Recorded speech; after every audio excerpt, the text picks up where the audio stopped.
prise cette Bastille. Il faut d'abord que l'on vous raconte comment tout a commencé. Parce que vous pensez bien que ce n'est pas une idée qui nous est venue un beau jour comme ça. On ne s'est pas dit. Tiens, aujourd'hui on va la prendre, cette Bastille. Non. C'est arrivé après une suite d'événements et de souffrances qu'il faut que je vous raconte. En mai 1789, les États généraux se sont réunis. Et pour tout le peuple de France, et le peuple de Paris en particulier, cela a représenté un immense mouvement d'espoir. On s'était dit que les choses allaient changer, que nos misères allaient prendre fin, et voilà même que, naïvement, on s'était repris d'amour pour le roi et de confiance en lui. Et puis les jours se sont mis à passer. Bientôt des semaines, on s'est aperçu qu'en réalité, rien ne changeait. Et que le roi n'avait pas du tout l'intention d'abandonner quoi que ce soit de son autorité. Et qu'au contraire, il était bien décidé à la reconquérir entièrement et à nous avoir à nouveau à sa merci. Et que pour cela, il était prêt à employer tous les moyens. Par exemple, je ne sais pas si vous vous souvenez, mais on n'avait pas grand-chose à manger cette année-là. La récolte avait été très mauvaise en 1788. L'hiver 89 avait été très long et très rude. Et partout c'était la famine.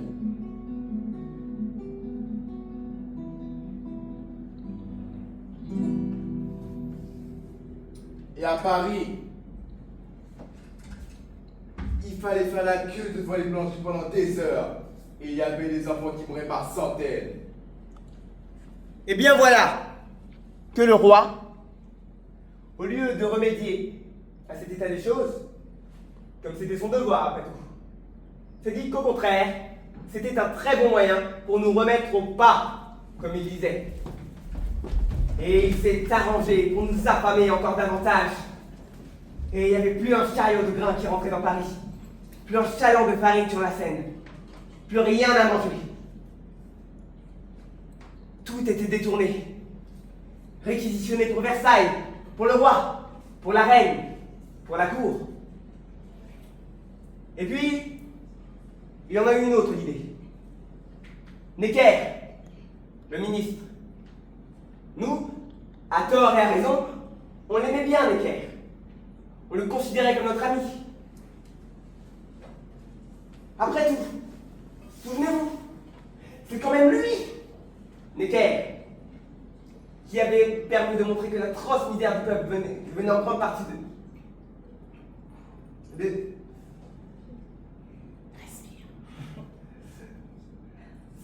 C'est quand même lui, Necker, qui avait demandé à ce que les impôts soient répartis équitablement. C'est lui qui avait permis de montrer que l'atroce misère du peuple venait en grande partie de là. Et les États généraux, ces États généraux qui, je le répète, avaient représenté tant d'espoir. Eh bien, c'est lui, Necker, qui avait soufflé au roi de les convoquer. Donc, pour tout cela, nous, on l'aimait bien. Eh bien, justement, parce qu'on l'aimait bien, le roi l'a renvoyé. Il était une fois, dans un pays que vous avez oublié, un roi malade et accablé de peine. Regardez-le!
Dans un royaume plus près de nous, il était un seigneur, très chrétien qui, non content de posséder les corps, se plaisait aussi à blesser les âmes.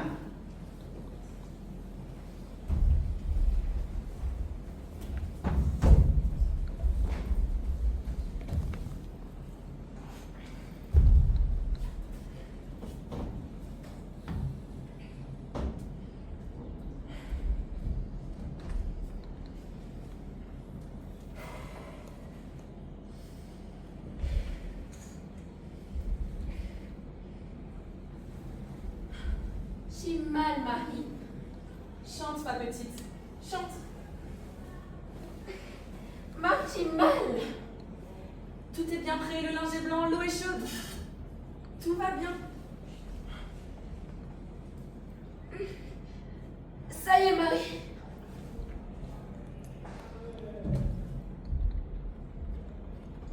Je suis le Seigneur. J'ai bien chassé. Je suis fatiguée. Ouvrez-moi! C'est le Seigneur. Je voudrais le voir à 100 pieds sous la crotte.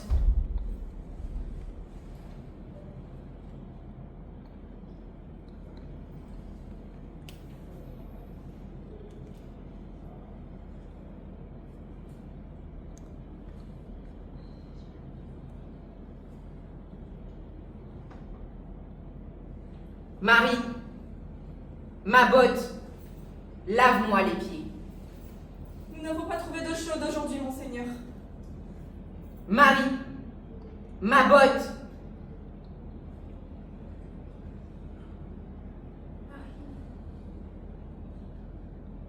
Marie. Mon Seigneur, revenez demain, je vous en supplie, revenez demain.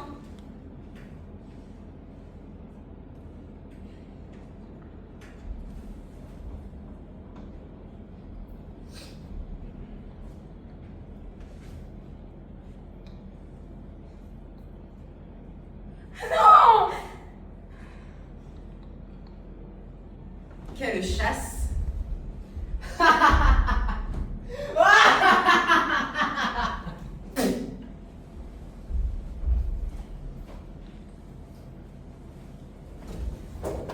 La convocation des États généraux.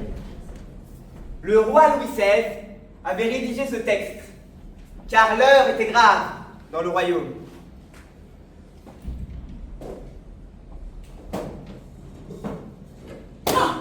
Je vous en supplie, mon épouse, arrêtez de me faire mal. Après tout ce que j'ai fait pour vous, vous me faites du mal. Taisez-vous, Louis. Je ne vous ai pas permis de m'adresser la parole. Je vous ai fait reine de... Taisez-vous.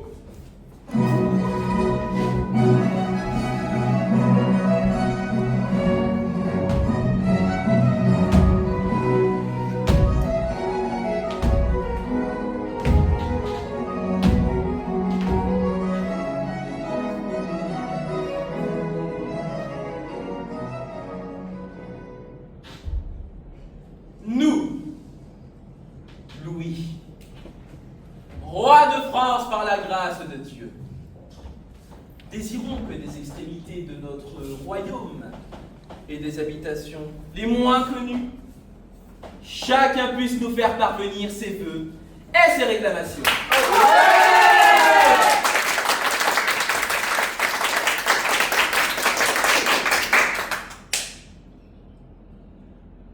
De manière que par une mutuelle confiance et par un amour réciproque, il soit apporté le plus promptement possible un remède efficace aux maux de l'État.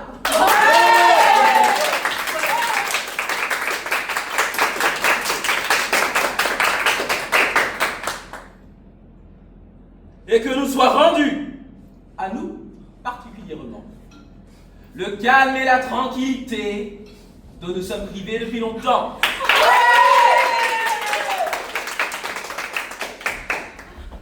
Oh, Louis.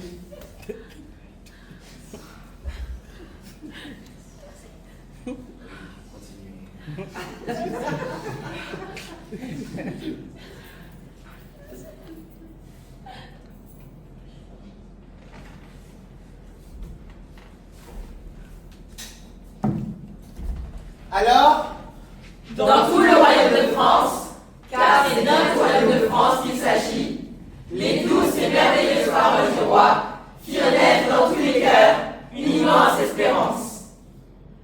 Oh, écoutez, petits et grands, l'histoire d'un roi de 20 ans, qui va nous ramener en France les bonnes mœurs et l'abondance. D'après ce plan, que deviendront et les catins et les fripons? S'ils veulent de l'honneur et des mœurs, que deviendront les grands seigneurs? Nous, paysans, rêvons de cela depuis longtemps. Nous, paysans, l'attendons depuis un moment.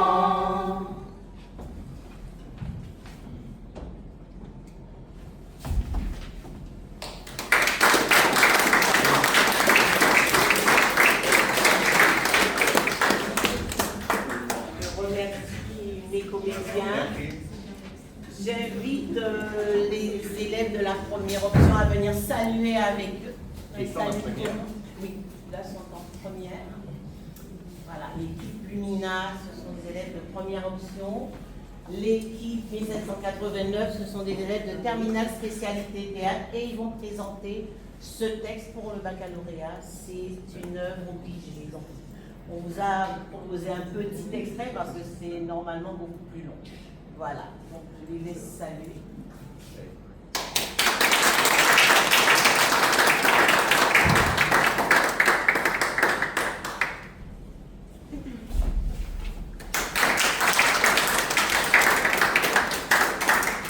Écoutez, un très grand merci pour ce moment. Soyez fiers de ce que vous faites. Merci. Vous voyez, les codes, certes, il y a des maths pour en avoir fait juste un petit peu, et un petit peu de physique aussi. Il faut prendre l'école dans son ensemble. Vous voyez, ce que vous êtes en train de faire sont des choses que peut-être dans la vie professionnelle vous ne ferez pas. Mais si vous ne le faites pas là, vous ne l'aurez jamais fait de votre vie et vous manquerez quelque chose. Donc n'oubliez jamais les moments que vous venez de vivre ensemble et ce que vous offrez aux autres. Vraiment un très très grand merci à vous. Et bon courage par les bacs, pour les bacs. C'est une formalité, vous le savez. Ok. Eux, ils ont encore un bavé. Ok. Et bon courage vraiment pour la suite et un immense merci à vous.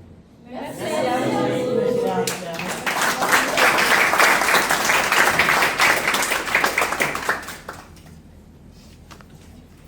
Merci à Madame Conseil aussi qui nous a Oui, merci à Madame Conseil.